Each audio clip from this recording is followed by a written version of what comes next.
Brigadier Haris Nawaz साहब हमारे साथ मौजूद हैं। Thank you very much sir, आपने वक्त दिया। आप वजीर दाखिला भी रहे हैं सिंध के निगरान सेटअप के दौरान, सो मतलब आप बड़ा उसको कीनली और क्लोजली आपने सब मामले को देखा है। ये समझाइए ज़रा मामला क्या है, ये क्यों दोबारा इस तरह का जो स्ट्रीट क्राइम्स हैं और इतने हीनस किस्म के, इस दफ़ा तो मतलब किसी ने सिर्फ थोड़ी देर कर दी मोबाइल निकाल के देने में और गोली मार दी गई वहाँ पे। पुलिस वहाँ पे क्या करती है, कुछ समझ नहीं आती इस मामले की। आप वजीर दाखिला चुके रहे हैं, समझाया हमें कुछ। देखें, इसमें कुछ रीज़न है। नंबर एक बात यह है कि यहाँ पर ड्रग माफिया इतना ज़्यादा है और वो रात को नशे के अंदर दिन को निकलते हैं, व्हेन दे इंटॉक्सिकेटेड, उनको पता ही नहीं होता कि वो क्या कर रहे हैं। नंबर टू बात यह है सोशो इकोनॉमिकल, जॉब नहीं है, यूथ है, घरों की जिम्मेदारियां हैं, पैसा जेब में नहीं है। That is one third option. Third है कि आपके पास इलीगल इमिग्रेंट इतने ज़्यादा यहाँ पर अफगान नेशनल आए हैं कि वो एक और प्रॉब्लम आ रही हुई है। फिर आपका इन्वेस्टिगेशन सिस्टम और प्रोसिक्यूशन, इन्वेस्टिगेशन कमज़ोर होती है। हमने भी जब हम थे, हमने स्पेशली ट्रेंड आईएएस को भेजा इन्वेस्टिगेशन ऑफिसर्स को, और उनको इंसाइट ने भी दिया। साथ उनको ये कहा कि एक नया कॉलम बनाए इन्वेस्टिगेशन में कि ये मुजरिम कितनी दफ़ा पहले सजा याफ्ता है, ताकि जज को पता हो कि ये 3-4 दफ़ा कर चुका है, ताकि इसको डोज टिका के मिले। 7 साल तक कैद है इसकी, लेकिन 15 दिन 1 महीने के बाद वापस आ जाते हैं। प्रोसिक्यूटर मिले हुए हैं, वो जाके ऐसे केस कमज़ोर बनाते हैं कि वो छुट के आ जाते हैं, यह सजा कम होती है। फिर उसके बाद आपके SHO need be very strong, उनकी भी आपको चाहिए कि उनके अच्छे लोगों को लगाएं, फील्ड एक्सपीरियंस वाले लगाएं, और साथ नई भर्तियां जो हो रही हैं वो भर्तियां अच्छी करें। हमने यकीन करें कि आईबीएस से हमने वहाँ पर जो सखर है इस पॉइंट पर इसको जरा एलैबोरेट कीजिएगा ब्रिगेडियर साहब। आप ये कह रहे हैं कि पुलिस, मुझे जो लगा आपकी बात में से वो ये है कि कई जगह पर पुलिस मुलव्विस भी है इन चीज़ों के अंदर। एक तो उनकी नालायकी अपनी जगह पे, और दूसरी जगह पे ऐसे अब मुझे लगा जैसे वो पुराने लगे बैठे हैं, वो भी आई गई कर देते हैं मामला, और उनको कोई खास इंटरेस्ट नहीं है कंट्रोल करने के अंदर। मतलब पिछले साल के दौरान 1 लाख से ज्यादा केसेस हैं स्ट्रीट क्राइम के कराची के अंदर, और ये मतलब गोलियां मार देना और इनसे पकड़ा कोई ना जाना, हैरत की बात है। नहीं, और बड़े अफसोस की सेकंड देखें, जब हम थे ना, यकीन करें, हमने कोई 125 डिकॉयर्स ये इनकाउंटर में जो स्टैचिंग करते मारे हैं। 150 के करीब हमने उनको जख्मी किया, पकड़ा उनको। पता नहीं हजारों की तादाद में केसेस बनाए हैं। लेक तो इतना लॉन्ग प्रोसेस है हमारे जुडिशियल सिस्टम का कि वो एक प्रॉब्लम है। देखिए, स्पीडी ट्रायल, आप शॉर्ट कोर्ट्स बनाएं यहाँ पर, छोटे जो इमीडिएट सजाएं दें, 1 हफ्ते 2 हफ्ते 3 1 महीने में प्रोसेस कंप्लीट करें और सजाएं दें, देन असर होगा। जब तक डिटरेंस नहीं होगी कि हमें अकाउंटेबल होंगे, हमें सजा मिलेगी, हमें 5 साल के अंदर चले जाएंगे। फिर उसके बाद आपके SHO they have to very good, वो एसएचओ सिलेक्टेड होने चाहिए। सारा डिपेंड करता है एसएचओ के ऊपर और फिर इन्वेस्टिगेशन टीम के ऊपर। ये सिफारिश फिर आपका एक दौर के अंदर ब्रिगेडियर साहब, एक दौर के अंदर सुप्रीम कोर्ट के अंदर बाकायदा ये केस रहा सीसीटीवी कैमरास के हवाले से, कितना अरसा उसके ऊपर हेयरिंग्स होती रही, सब लोग, पूरी आवाम ही देखती रही कि मामला वहाँ पे क्या चल रहा है। कोई अल्हम्दुलिल्लाह उसका फायदा नहीं हुआ। बस वो एक केस ही था, वो केस ही था। मतलब कैमरास अभी तक नहीं है कराची में वहाँ पे, और मतलब आप किस तरह से मॉडर्न सिटी, कुजा वो तो बहुत दूर की बात है, आम कैमरास अवेलेबल नहीं है हर जगह के ऊपर। आप अब ये हैरान होंगे कि 6 महीने हमारी गवर्नमेंट रही है। लास्ट डे ऑफ 10 डेज में I manage to get through city camera. Phase 1 is already started off, inauguration हो गई है। आई टुक इट, मुझे ये इंस्ट्रक्शन भी दी थी कि आपने ये करना है, और मैंने किया फेज 1, और इसके अंदर तकरीबन 4000 कैमरे नए लगेंगे, हाई पिक्सल लेटेस्ट वर्ल्ड के। सही, अभी बस स्टार्ट हो रहे हैं जी उसके अंदर। और फिर सीपीओ में सेंट्रल भी फिलहाल उसके साथ हम उसको डफटेल कर देंगे, और जो ही नई बिल्डिंग बन रही है और नए सिस्टम आ रहे हैं, with in 1 year you will see कि कराची विल ऑलमोस्ट 70% सेफ हो जाएगा। जितने कैमरे लगे हैं उनको भी वो तो अल्लाह करे सर, ये तो मैं वही अर्ज कर रहा था, ये 10 साल पुरानी बात है सुप्रीम कोर्ट में जो केसेस थे कैमरास के हवाले से। बस अभी अब एटलीस्ट हो गए स्टार्ट। आई नो कि ये इनॉग्रेशन हो गई है और ये started off this. I am very happy कि कम से कम हमने जाते हुए एक काम हमने अच्छा कर दिया कि कराची शुड बी सेफ।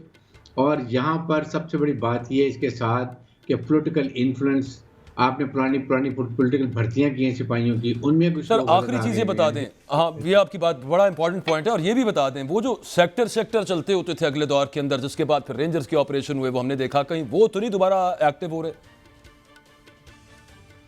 नहीं, वो बिल्कुल जो MQM is non violent party, उनके बीच मिलिटेंट विंग नहीं है। पीपल्स पार्टी का कोई मिलिटेंट विंग नहीं है। लेकिन रेंजर्स बहुत अच्छा काम कर रही है, हमने बहुत ग्राफ डाउन कर ली थी। इवन आप कच्चे में जब हमने किया ऑपरेशंस किए हैं, वहाँ पर हमने जितने ऑब्जेक्टिव्स थे विदाउट रैंसम हमने रिकवर किए। और नेशनल हाईवे को हमने रेंजर्स ने और पुलिस ने मिलके कभी उसको ब्लॉक नहीं होने दिया। अभी ये भी थोड़ी-सी प्रॉब्लम शुरू हो रही हैं, लोग जाते हैं, डरते हैं।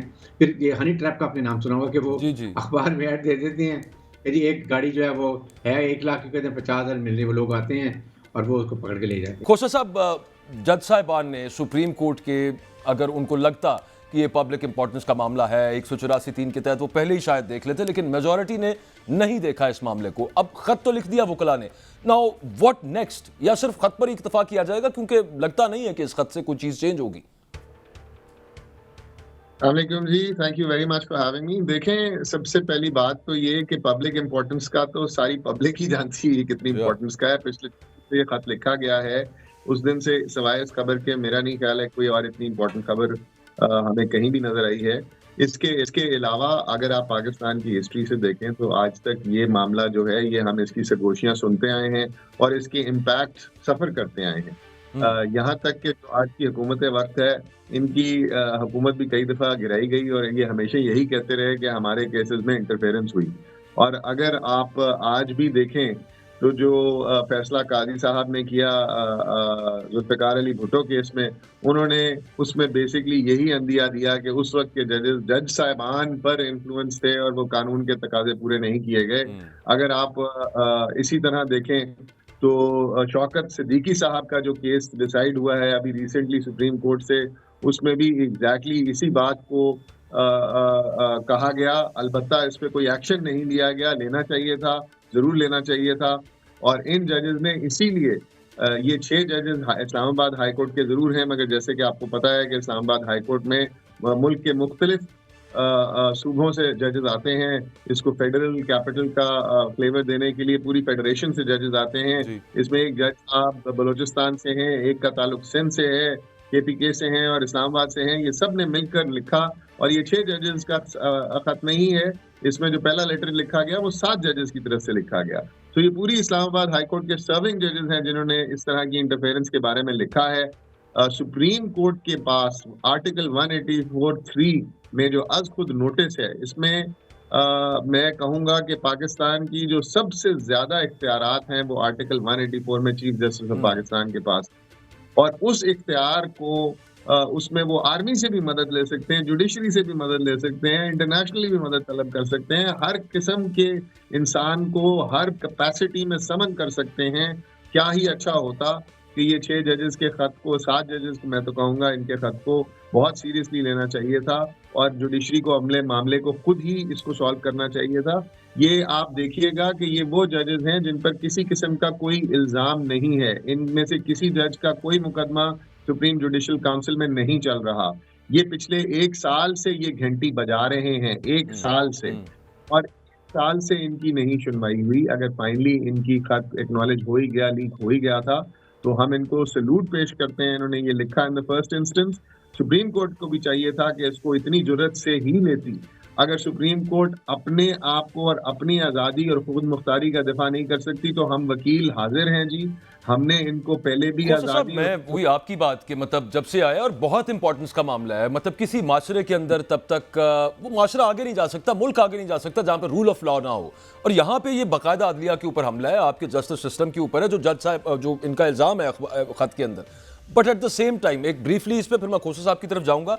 आप कह रहे हैं कि उनको जुर्रत करनी चाहिए थी सुप्रीम कोर्ट के जजेस को। आप ये समझते हैं कि उन्होंने जुर्रत नहीं की, या फिर उनको ये पब्लिक इंपॉर्टेंस का मामला नहीं लगा? मेजॉरिटी जजेस को और सीनियर मोस्ट जजेस को, और इतने बड़े लीगल माइंड्स हैं माशाल्लाह। देखिए माशाल्लाह ये सुप्रीम कोर्ट के जजेस हैं, मेरे से पब्लिक इंपॉर्टेंस को बहुत बेहतर तरीके से जानते हैं कि क्या होती है, और पब्लिक भी बहुत अच्छी तरह से जानती है कि पब्लिक इंपॉर्टेंस का मामला था या नहीं था। हम ये बातें सुनते हैं कि जजेस पे प्रेशर आया, और ये बातें रियलिटी हैं। इन 6 जजेस ने ये बात की, और मैं ये नहीं कहूँगा कि सुप्रीम कोर्ट के जजेस पर प्रेशर आया या नहीं आया, ये अल्लाह बेहतर जानता है। मगर सुप्रीम कोर्ट को चाहिए था कि इसको खुद ही देखती